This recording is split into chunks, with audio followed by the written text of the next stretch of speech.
Birthday na nga pala ni Mami. Hapon na noon at naisipan kong bumili ng cake. Biglaan lang din ang lahat. Naisip ko lang kasi I'll not be around sa araw ng birthday niya. So, celebrate na lang natin ng maaga. Kasama si Niyayay at itong mga pinsan ko, tita. Papunta nga pala kami sa palaisdaan para magkaroon ng kunting salo-salo. At sa mama bigla may dumating na cake. Ay, kaya naman pala. Akala ko may kakainin doon.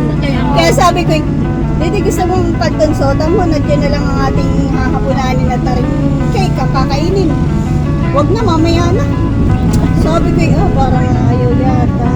Kung alam niyo lang, sobrang bait ni Mami. Kahit alam ko nahihirapan siya, binibigyan niya pa din ako ng oras para intindihin ako. Grabe.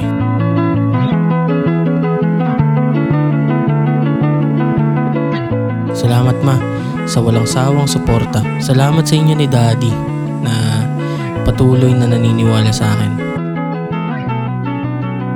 Happy birthday to you. Happy birthday ma. I love you. Mahal ko kayo ni Daddy.